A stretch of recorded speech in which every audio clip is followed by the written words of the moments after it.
ആശമാർ മുദ്രാവാക്യത്തിന് പകരം പിണറായി സ്തുതിപ്പ് നടത്തിയാൽ കാര്യം നടക്കും.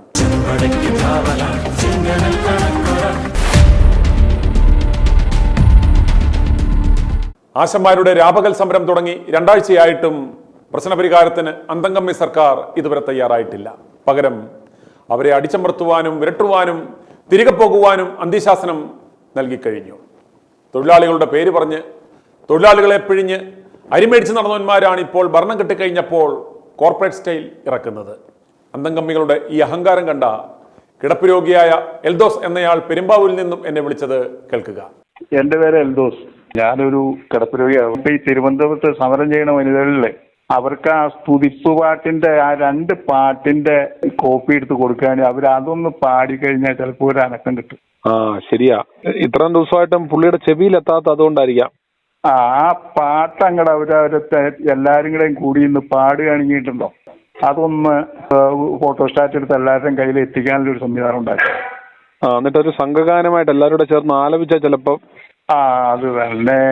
അതുമാതിരി പിന്തുണ പ്രഖ്യാപിക്കുന്നവരും അത് 2-3 വരികളൊക്കെ മാറ്റി പിടിച്ച് ഈ PSC കാർക്കൊക്കെ കൊടുക്കാൻ പൈസയുണ്ട്. ഇവരുടെ പിക്കാരെ അല്ലെങ്കിൽ ഇവരൊക്കെ ഷോട്ടാ നേതാവിനെയും എന്തും ചെയ്യാൻ. കാരണം എന്താണെന്ന് അറിയാമോ, ഇവരുടെ അടിസ്ഥാന പരിപാടി എന്താണെന്ന് വെച്ച് കഴിഞ്ഞാൽ ഒരു 10 ആളെ സംഘടിപ്പിച്ചു കഴിഞ്ഞാൽ ആ 10 ആളെ സംഘടിപ്പിക്കണപോലെ എന്തും ചെയ്ത് ജീവിക്കാം. അതെ, ആ 10 ആൾക്കും സുഖമാണ്. അങ്ങനെയല്ലേ ഇവര് പിടിച്ചേക്കണേ. അപ്പൊ അതുകൊണ്ട് ഇവരോട് നേരിടുള്ള ഇങ്ങനെയൊക്കെ നടക്കുള്ളൂ. ഒരു പരിപാടി നടക്കൂല എന്നുള്ളത് തന്നെ ആർക്കും അറിയാവുന്ന കാര്യമാണല്ലോ. ഇപ്പോഴത്തെ ഇതൊന്നും ഈ ബിസിനസ് ഒക്കെ നടക്കുമോ? ആ ചക്രത്തിന്റെ ഇടപാട് നടക്കൂല. ഇവിടെ ആരെങ്കിലും കൊണ്ടുവന്ന് വെളിയും ബോധമുള്ളവരാരെങ്കിലും നിക്ഷേപിക്കുമോ? 10 പൈസ കൊണ്ടുവന്നുള്ളൂ കേരളത്തില്. ഇവരൊക്കെ മനുഷ്യന് നന്നാക്കാനല്ല, ഇവർക്കൊന്നും ബുദ്ധിമുട്ടുകളും മനുഷ്യന്റെ ജീവിത ബുദ്ധിമുട്ടുകൾ അറിയേണ്ട ആവശ്യമുള്ള ഇവർക്ക് ആർക്കും.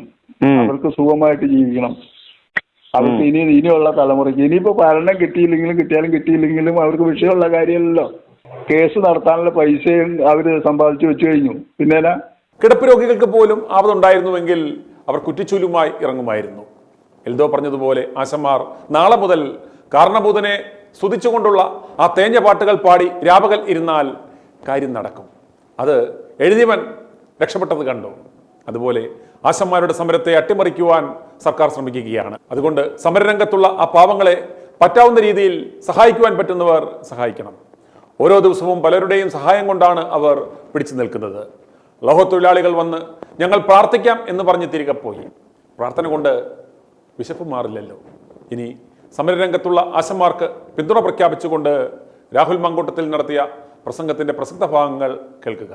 ഇന്നലെ ബഹുമാനനായ ശ്രീ എളമരം കരീം അദ്ദേഹത്തിന്റെ ഭാഷ കേട്ടപ്പോൾ CITU സെക്രട്ടറി ആണോ കോർപ്പറേറ്റ് സെക്രട്ടറി ആണോ എന്ന് എനിക്ക് മനസ്സിലായില്ല. അദ്ദേഹത്തിന്റെ ഭാഷയിൽ വരുന്നൊരു മാറ്റം നമ്മൾ കാണണ്ടേ ആ പാർട്ടിക്കകത്ത്. ആശാ വർക്കർമാരുടെ സമരം ന്യായമായ സമരമാണ്. ആ സമരത്തിന് എല്ലാവിധമായ പിന്തുണയും ഉണ്ടാകും. ആ സമരം വിജയിക്കേണ്ടത് ഈ നാടിന്റെ ആവശ്യമാണ്. ഞാൻ പറയുന്നത് സർക്കാരിന്റെ പ്രയോറിറ്റി തീരുമാനിക്കണ്ടേ. PSC നിയമനങ്ങൾ നടക്കുന്നില്ല. ചരിത്രത്തിൽ ഏറ്റവും കുറവ് CPO നിയമനം, ഏറ്റവും കുറവ് LGS നിയമനം, ഏറ്റവും കുറവ് LSD നിയമനം എല്ലാം നടക്കുന്നു. ഏറ്റവും കുറവ് LDC നിയമനം ഏറ്റവും കുറവാണ്. പക്ഷേ PSC മെമ്പർമാരുടെ ചരിത്രത്തിൽ ഏറ്റവും വലിയ ശമ്പളം 3.5 ലക്ഷം ആക്കി. 2,30,000 അതായത് പ്രവൃത്തി ദിവസം എടുത്തെണ്ണുമ്പോൾ പ്രതിദിനം ഏതാണ്ട് 10,000 രൂപ ശമ്പളം പോരാ ബഹുമാനരായ PSC മെമ്പർമാർക്ക് എന്ന് തിരിച്ചറിഞ്ഞിട്ടാണ് സർക്കാർ 10,000 പോരാ, ആ സാധു മനുഷ്യന്മാർക്ക് 2,500 രൂപയും കൂടെ പ്രതിദിനം കൂട്ടിക്കൊടുക്കണം, 12,500 ആക്കണം എന്ന് കരുതിയിട്ടാണല്ലോ അത് കൂട്ടിക്കൊടുത്തത് പ്രതിദിനം.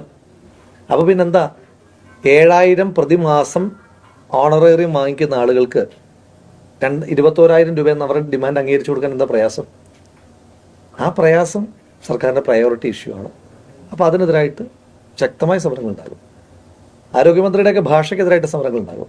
എല്ലാ സ്ഥലങ്ങളിലും ഇപ്പോൾ ആരോഗ്യമന്ത്രിയെ വരവേൽക്കുന്നത് കരിങ്കൊടിയാണല്ലോ. കഴിഞ്ഞ ദിവസം ആരോഗ്യമന്ത്രി കരിങ്കൊടി പ്രതിഷേധക്കാരെ ഇറങ്ങി നിന്ന് അഭിവാദ്യം ചെയ്യുന്ന കണ്ടു. സന്തോഷം. സമരക്കാരെ അഭിവാദ്യം ചെയ്യുന്നതിനകത്ത് അംഗീകരിക്കുന്നു. ആ അഭിവാദ്യം തിരുവനന്തപുരത്ത് മന്ത്രിയുടെ ഓഫീസിന്റെ നടക്കൽ സമരം ചെയ്യുന്ന ആ ആളുകളോട് പോയി അഭിവാദ്യം ചെയ്താൽ തീരുന്ന പ്രശ്നമല്ലേ ഉള്ളൂ. കരിങ്കൊടി കാണിക്കുന്നവരെ അഭിവാദ്യം ചെയ്യുന്ന, പുറത്തിറങ്ങിയെന്ന് അഭിവാദ്യം ചെയ്യുന്ന അതേ ആർജവം ആശാ വർക്കർമാരോടും കാണിച്ച പോലെ പ്രശ്നം തീർന്നില്ലേ? ഇപ്പോഴും പറഞ്ഞുകൊണ്ടിരിക്കുന്നത് മറ്റ് സ്റ്റേറ്റുകളെക്കാൾ കൂടുതൽ കേരളമാണ് രണ്ട് കാര്യമുണ്ട്. ഒന്ന്, സർക്കാരിന് ആവശ്യമായ വിഷയങ്ങൾ വരുമ്പം മറ്റ് സംസ്ഥാനങ്ങളോടുള്ള താരതമ്യങ്ങൾ ഉണ്ടാകാറില്ലല്ലോ. ഇനി മറ്റ് സംസ്ഥാനങ്ങളെ എല്ലാ വിഷയത്തിലും താരതമ്യപ്പെടുത്തുകയാണെങ്കിൽ ആശാ വർക്കർമാർ പിരിഞ്ഞു പോകുമ്പോൾ കേരളത്തിൽ ടാറ്റ ബൈ ബൈ മാത്രമേ ഉള്ളൂ. പശ്ചിമബംഗാൾ സർക്കാർ, ഇവർ ഏറ്റവും കൂടുതൽ കാലം അധികാരത്തിൽ നിന്ന് പശ്ചിമബംഗാൾ സർക്കാർ, ഇവരിറങ്ങിപ്പോയതിനു ശേഷം ശ്രീമതി മമതാ ബാനർജി 5 ലക്ഷം രൂപ വെച്ച് കൊടുക്കുന്നുണ്ട്. എന്നാൽ മറ്റ് സംസ്ഥാനങ്ങളെ മാതൃകയാക്കുന്ന അതിലങ്ങ് മാതൃകയാക്ക്. ഏത് മാതൃകയാണ് സ്വീകരിക്കേണ്ടത്? നല്ല മാതൃകകൾ. ഇനി 2, നമ്മൾ ഇടയ്ക്കിടയ്ക്ക് പറയാറുണ്ടല്ലോ ആരോഗ്യ നമ്പർ 1, ആരോഗ്യ നമ്പർ 1 എന്ന്. അല്ല, ഒന്ന് പറഞ്ഞോട്ടെ, ഒന്ന് പൂർത്തീകരിച്ചിട്ട്. ആരോഗ്യ നമ്പർ 1, ആരോഗ്യ നമ്പർ 1 നമ്മൾ ഇടയ്ക്കിടയ്ക്ക് പറയാറുണ്ടല്ലോ. ഇപ്പോൾ കേരളത്തിൻ്റെ പൊതുജനാരോഗ്യം ഒരുപാട് കാലത്തെ, നൂറ്റാണ്ടുകളുടെ പഴക്കമുണ്ട്. അതായത് പിന്നെ സ്വാതന്ത്ര്യ ലബ്ധിക്ക് മുൻപ് തൊട്ടുള്ള നിരന്തരമായ ശ്രമങ്ങളുടെ ഫലമായിട്ട് പൊതുജനാരോഗ്യം മെച്ചപ്പെട്ടിട്ടുണ്ട്. ആ പൊതുജനാരോഗ്യം മെച്ചപ്പെടുന്നതിനകത്ത് നമ്മുടെ ആശാ വർക്കർമാരുടെ പങ്ക് ചെറുതാണോ? മറ്റേതെങ്കിലും സംസ്ഥാനത്തിനകത്ത് ആശാ വർക്കർമാർക്ക് ഇത്രയേറെ ജോലി ചെയ്യേണ്ടുന്ന സാഹചര്യം ഉണ്ടോ? 24/7 ആണോ അവരുടെ ജോലി സമയം? അല്ലല്ലോ. 24/7 × 365 അതാണ് അവരുടെ ജോലി സമയം. ഇനി കേരളത്തിൻ്റെ ബാക്കി എല്ലാ മേഖലയിലും ജീവിത സാഹചര്യത്തിൽ വ്യത്യാസമില്ലേ? ഇപ്പം ഞാൻ ചോദിച്ചോട്ടെ, ദിവസക്കൂലിക്ക് ഇപ്പം ഞാനൊന്ന് കൂന്താലി എടുത്തുകൊണ്ട് ദിവസക്കൂലിക്ക് പോയാൽ എനിക്ക് 1000 രൂപ ശമ്പളം കിട്ടും. ആ 1000 രൂപ പ്രതിദിനം ശമ്പളം കിട്ടുന്ന വേറൊരു സംസ്ഥാനം ഇന്ത്യ മഹാരാജ്യത്തുണ്ടോ? വേറെ ഏതെങ്കിലും സംസ്ഥാനമുണ്ടോ? നമ്മുടെ നിർമ്മാണ മേഖലയിൽ ഒരു ദിവസം ജോലിക്ക് പോയാൽ 1200 രൂപ എനിക്ക് ശമ്പളം കിട്ടും. ആ 1200 രൂപ ശമ്പളം കിട്ടുന്ന വേറെ ഏതെങ്കിലും സംസ്ഥാനം ഉണ്ടോ? അപ്പം ലൈഫ് സ്റ്റാൻഡേർഡ് കേരളത്തിലെ കൂടുതൽ ഉയരത്തിലാണ്. ഇനിയും ഇവിടുത്തെ കേരളം പോലെ കൺസ്യൂമർ സ്റ്റേറ്റിൽ നമ്മുടെ പർച്ചേസ് വാല്യൂവിനെ കൂടെ ഡിപ്പെൻഡ് ചെയ്തിട്ടല്ലേ ഈ 700 രൂപ. ഇപ്പം ഇവർക്ക് കിട്ടുന്ന എത്ര? 232 രൂപ. 232 രൂപ ശമ്പളം കിട്ടുമ്പോൾ 114 രൂപയല്ലേ, 109 രൂപയല്ലേ പെട്രോളിന്, 51 രൂപയല്ലേ അരിക്ക്? ആ സംസ്ഥാനത്തല്ലേ നമ്മൾ ജീവിക്കുന്നത്.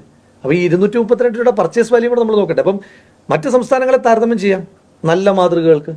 ഏറ്റവും ഉയർന്ന ശമ്പളത്തിന് കേരളം ഒന്നാമത് നിൽക്കട്ടെ. എന്താ നമ്മൾ ആരോഗ്യ നമ്പർ 1 മാത്രം മതിയോ?